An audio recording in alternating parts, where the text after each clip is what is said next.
Good morning, kids.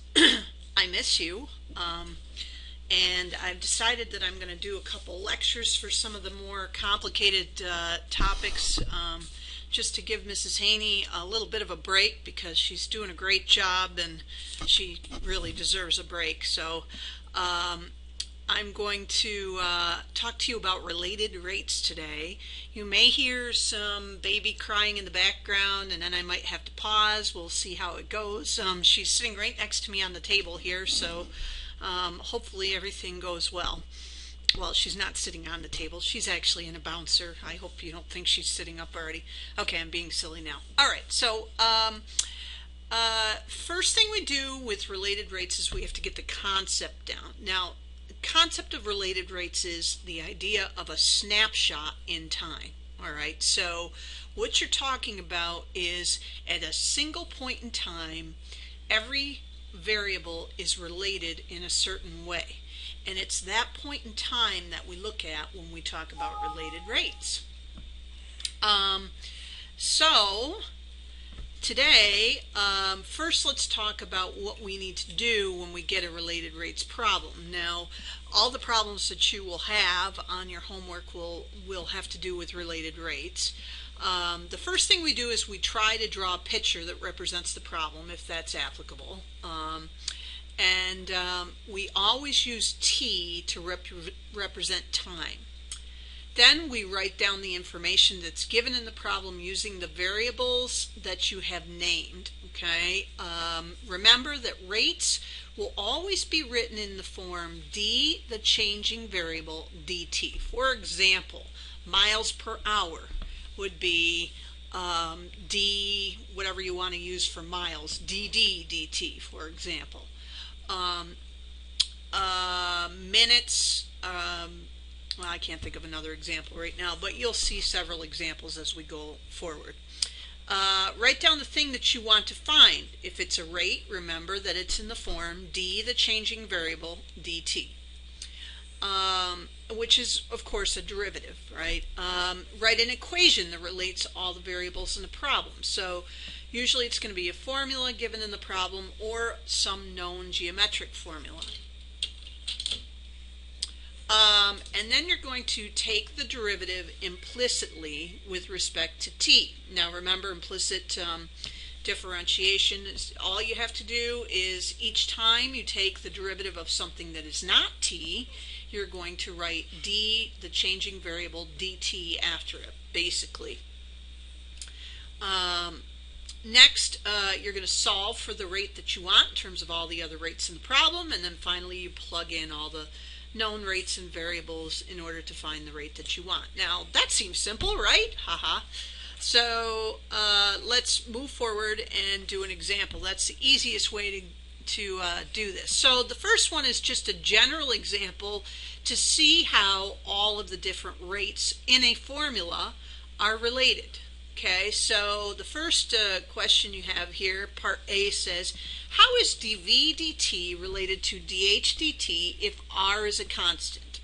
All right, so we're treating r as a constant. So what does a constant do? It just sits there. It does nothing. All right, so 1/3 pi r squared is all constant, and we're going to try to find a relationship between dv dt and dh dt. So I'm taking the derivative with respect to t. So anytime I take the derivative of something other than t, I have to follow it with d, the changing variable, dt. So for example, when I take the derivative of this v, I get 1. But then I have to follow it with dv dt. So it's 1 dv dt equals, the constant just sits there, 1/3 pi r squared, and then h. Now, if 1/3 pi r squared h is your expression, then what are you going to do? Well, if you have a constant times a variable, you just, to take the derivative, you just drop the variable, right? So it's 1/3 pi r squared, and then of course we have to go ahead and follow with d, the changing variable, dt. So dv dt is equal to 1/3 pi r squared times dh dt. That's part A. Part B asks us to go ahead and find how dv/dt is related to dr/dt if h is constant. So this time we're going to treat h as a constant, everything else as a variable. So I'm going to write this a little differently. I'm going to write it as the formula as v equals 1/3 h pi r squared, just so that we have what's going to be treated as a variable last. It'll make our life a little bit easier. Okay, so now we take the derivative. So the exponent on r is 2, so we're going to bring that out front and drop it down by 1 using basically the power rule. All right, so and the v, of course, is still going to be dv/dt. 2 times 1/3 gives us 2/3 pi h r, and then we have to multiply by d, the changing variable, dt. So dr dt. And we've answered the second part of the problem. Basically, the relationship is dv/dt is equal to 2/3 pi h r dr dt. That's all we're doing, is taking the derivative, getting used to taking the derivative implicitly with respect to t. That's what this whole problem is about. Okay? So the last one's the most complicated. How is dv/dt related to dr/dt and dh/dt if neither is constant? So since neither is constant, now our formula we're going to have to use the product rule on. We'll have v equals 1/3 pi r squared times h, and we're going to have to use the product rule on all of that. Okay?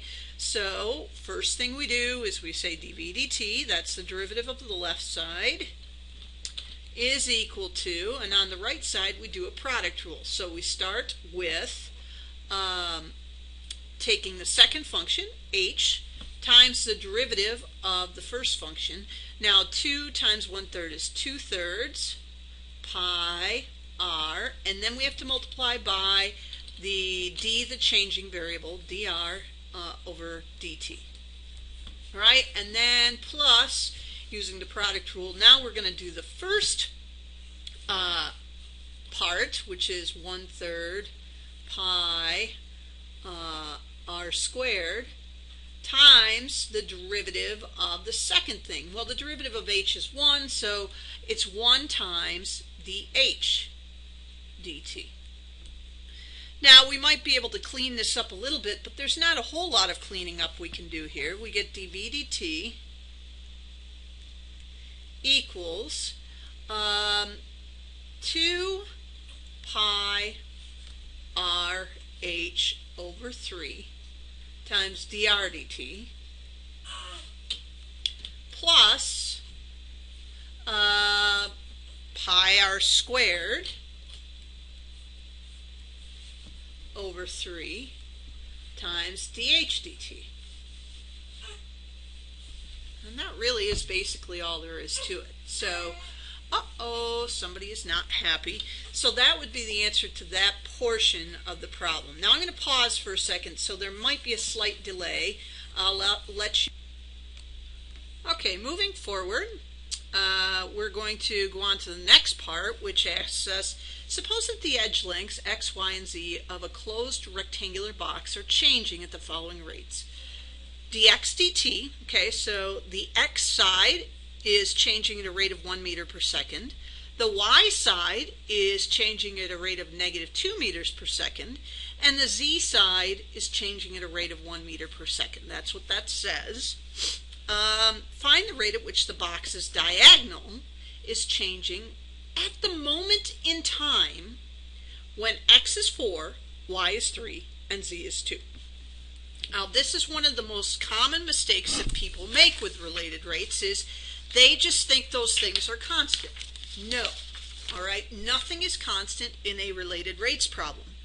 What you're doing is you are finding a rate at this snapshot, at this very moment in time, as these things are changing. All right? So what you first want to do is you're trying to find the rate at which the box's diagonal is changing. So that would be, since the diagonal is s, we're trying to find ds, it's always over t, it's a rate. Find ds dt at the snapshot moment in time when x equals 4, y equals 3, and z equals 2. Now, it's important to know what s will be at that snapshot in time, so you could find that right now. So let's go ahead. At that moment,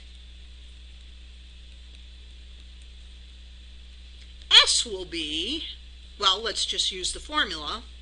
S will equal radical 4 squared plus 3 squared plus 2 squared, which is going to be radical 29. All right, so at that moment in time, s will be radical 29, x will be 4, y will be 3, z will be 2. But that has nothing to do with your rate. That just tells you what's happening to the variables at that moment in time. Now we're going to take a derivative using the formula we know. All right, so we know this will be easier if we start the problem by squaring both sides. So the formula really is s squared equals x squared plus y squared plus z squared. So if you have s squared equals x squared plus y squared plus z squared, taking the derivative with respect to t, treating everything as a variable because all sides are changing and the diagonal is changing on this box, so it's moving, the box is moving. We get 2s ds dt equals 2x dx dt plus 2y, oops, I made that kind of weird looking, so let me fix it, dy dt plus 2z dz dt. That's the formula we need to figure out ds dt, because we already know dx dt, we already know dy dt, we already know dz dt. We can plug those in. We know also the snapshot in time. We know that.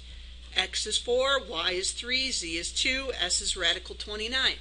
We plug all of those things in, and guess what? All we will have left will be ds dt to solve for. So that's what we're going to do. We got 2s, so 2 times radical 29 times ds dt equals, uh-oh, somebody lost something. Here you go, sweet pea. Here you go. Oh, that's my sweet pea. That's my girl. Listen to the froggy. Listen to Mr. Froggy. Okay, so then we have this is equal to 2x, so that's 2 times 4 times dx dt, which is, you see it up here, 1 plus 2y, all right, so 2 times y, which is 3, times dy dt, which is negative 2, and then finally, oh, sweet pea, and then finally plus 2z times dz dt, so 2 times z, which is 2, times dz dt, which is 1. All right, so we get 2 radical 29 times ds dt is equal to, guess what? If you add all of that up, you get 0. So now if you divide both sides by 2 radical 29, guess what? ds dt ends up equaling 0. So what this means, it's kind of freaky actually, is you've got this box where all of the sides are changing at different rates. Okay, the lengths of the sides are changing at these rates, and the diagonal does not change at all. It stays the same because these rates make it so that it all works out perfectly. So that's kind of a neat thing. Okay, so it's equal to 0 meters per second. So it's not changing.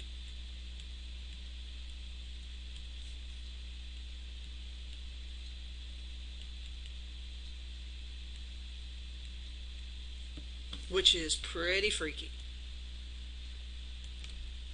Okay, we are 15 minutes in, so what I'm going to do now, I have 2 problems left, I think, and so I'm going to put them on a separate video so the videos are a little shorter. So I will name the next video, video 2. So I'll say on to video 2.